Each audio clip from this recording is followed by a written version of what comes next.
I would like to start this video off by formally apologizing to Winnie the Pooh Blood and Honey. I thought you were the most desperate cash grab piece of shit slasher film that I would ever see. Boy, was I wrong. So, I'm gonna give a quick disclaimer. If you saw my community post on why I had to delay the 1K subscriber video, it's because my AC unit broke, so it's like 90 degrees in here, so yeah, I'm gonna be sweating throughout this entire review, and probably the next, 5 or 6 reviews, so you're just gonna have to deal with that, because there's nothing I can do about it. I'm waiting to hear back. So, yeah, Mickey's Mousetrap, or renamed as simply The Mousetrap. Good God, I don't even know where to start. I mean, I guess I should start off, I talked about the trailer back when it came out in January, and I knew this was going to be trash. I knew this would be even worse than Winnie the Pooh Blood and Honey, because Blood and Honey, to its credit, at least tried to adapt the lore of Winnie the Pooh. It did a really shitty job of it, both movies, but they at least tried to tie into the actual characters they were using. The characters were actually Winnie the Pooh and Piglet, and in the second film, Owl and Tigger. This one isn't even Mickey Mouse. It's some guy in a fucking Mickey Mouse suit.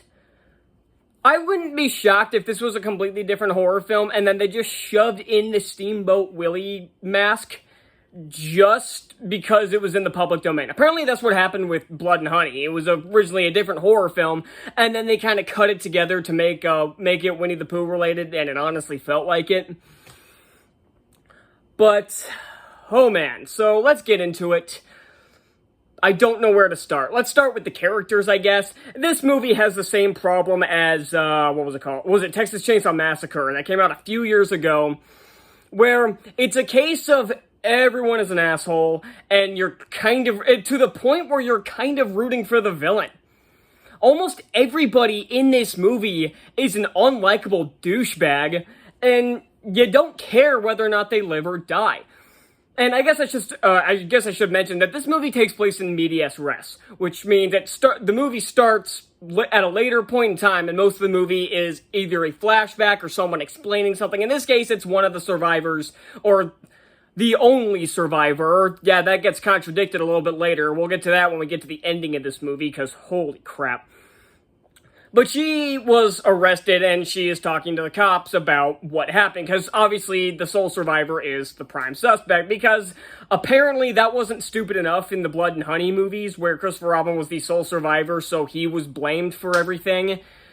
I guess the cops kind of try to explain why they think the sole survivor is the killer, but it does a horrible job of it. Well, this movie does a horrible job of everything, but, you know. So the main plot of this movie is it's a girl's 21st birthday. I honestly don't remember many characters' names. I think her name is Alex.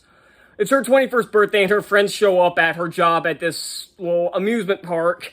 It's barely an amusement park, though. It's almost kind of like a really big Dave & Buster's, just with rides inside.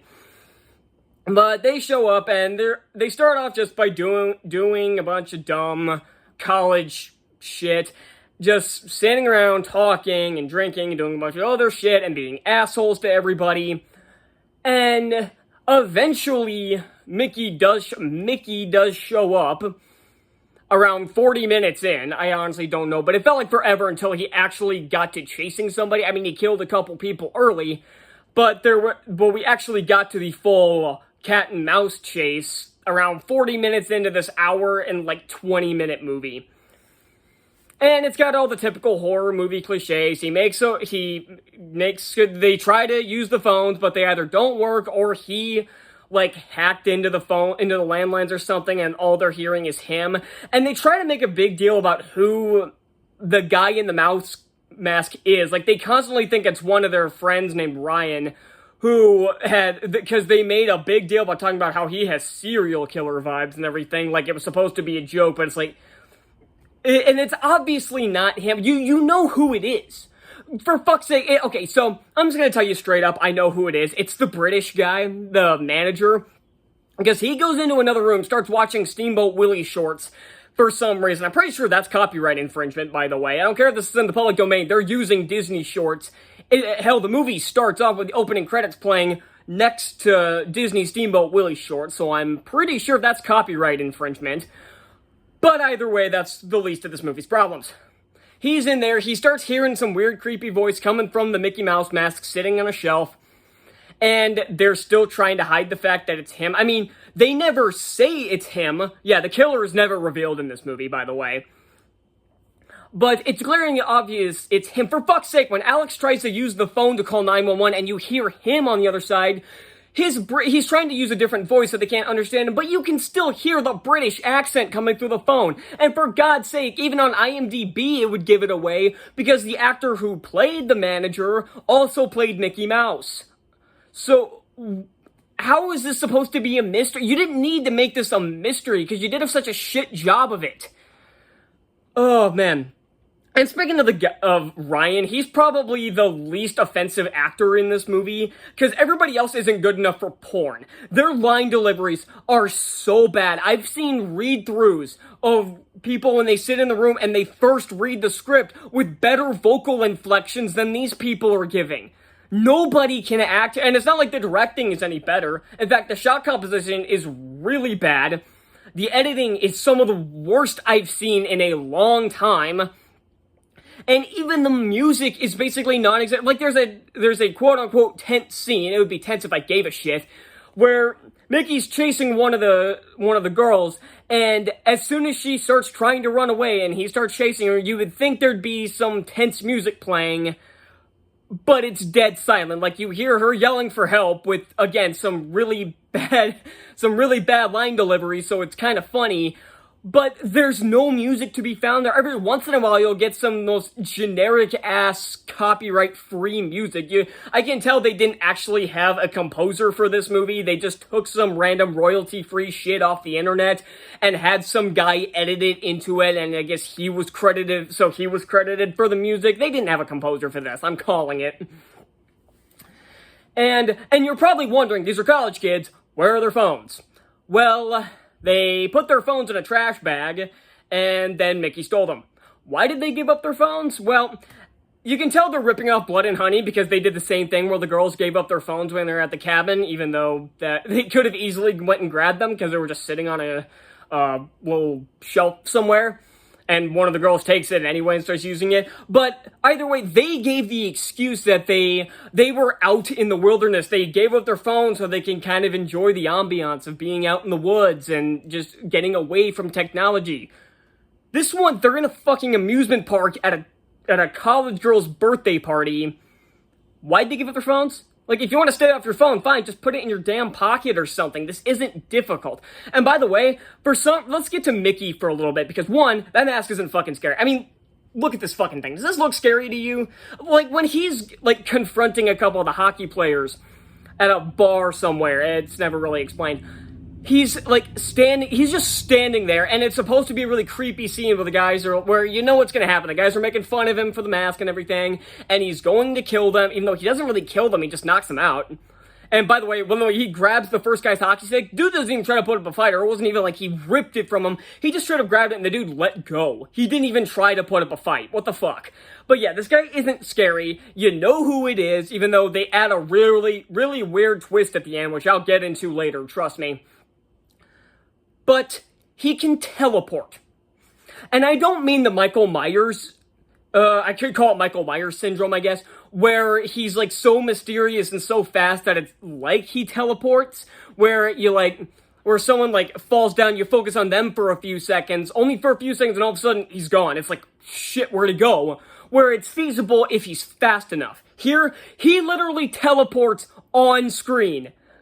Like, he literally just vanishes on camera and appears somewhere else with a sound effect and everything. And let me ask you this. Or I'm not going to ask you anything. I'm going to tell you something, because I can tell what you're thinking. How is he able to teleport? Well, I don't know why the fuck you're asking me, because the movie didn't explain it at all.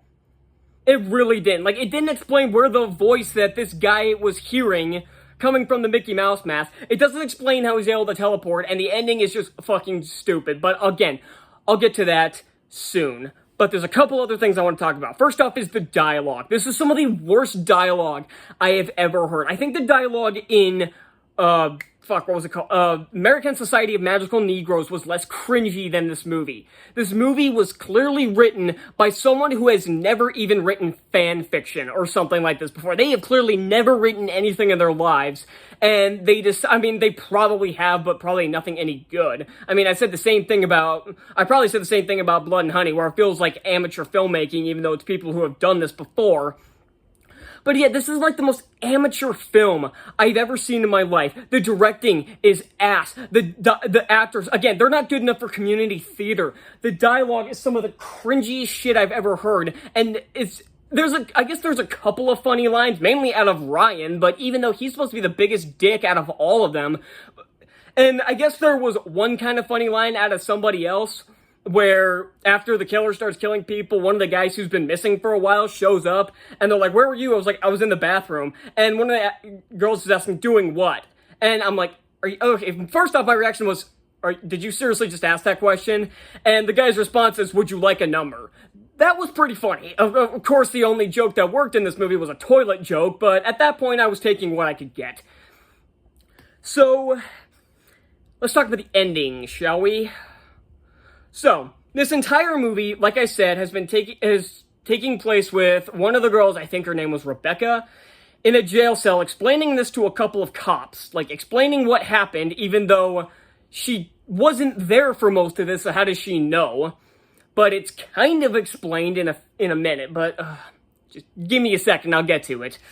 Even though I really don't want to, but it's revealed at the end that I guess she's working with Mickey, because, okay, so first off, the cops even say that Rebecca was the sole survivor of this attack. And yet, when the credits roll, there are still 3 other people in that amusement park that have not been killed yet.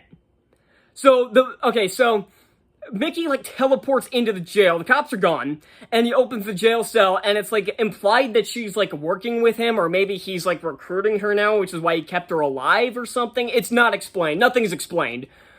And then it cuts back to the 4 who were left. It was the main chick, Alex, the douchebag, Ryan, some nerdy guy who I can't remember his name, and some other blonde chick. So, they think they've defeated him, he teleports away, and Alex says, oh, he's not coming back. Although they show that twice, it cuts away and then cuts to her saying that again, and then he teleports behind her and cuts off her head, teleports away, the other 3 obviously freaking out, and the final line of this movie is Ryan saying, "What a complete and it cuts to credits right there. Now, I know what he was going to say. It's a word you're not allowed to say on YouTube, so if you don't know, the word obviously starts with a C, and rhymes with punt. And I'll leave it at that.